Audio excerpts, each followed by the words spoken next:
నమస్తే, నేను మీ ఈశ్వర్. ఈ6 న్యూస్కి స్వాగతం.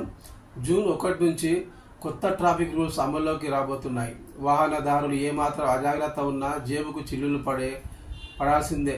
ట్రాఫిక్ పోలీసులు హెచ్చరికలు జారీ చేశారు. జూన్ 1 నుంచి కొత్త ట్రాఫిక్ రూల్స్ అమల్లోకి రానున్నాయి. నియమాలు ఉల్లంఘిస్తే జరిమానా చెల్లించాల్సి వస్తుంది. అతి వేగంతో వాహనం నడుపుతూ పోలీసులకు దొరికితే 1000 రూపాయల నుండి 2000 వరకు ఫైన్ కట్టాల్సి ఉంటుంది. అలాగే డ్రైవింగ్ లైసెన్స్ లేకుండా నడిపితే రూపాయలు 500 నుంచి జరిమానా వేస్తారు.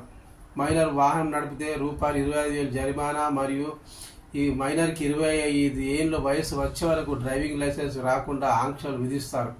ఇందుకోసం ఎంవిఐ చట్టంతో పాటు పోలీస్ యాక్ట్ ప్రకారం శిక్షలు అమలు చేసేందుకు రెడీ అవుతున్నారు. ఇది వరకు లైసెన్స్ పొందడం చాలా కష్టమయ్యేది. ఆర్టీఓ ఆఫీసుల చుట్టూ తిరగాల్సి వచ్చేది. రోడ్డు రవాణా సంస్థ జారీ చేసిన కొత్త రూల్స్ ప్రకారం ఇక మీదట ప్రైవేట్ డ్రైవింగ్ సంస్థలే డ్రైవింగ్కు సంబంధించి టెస్టులు నిర్వహించి సర్టిఫికేట్లు జారీ చేస్తారు.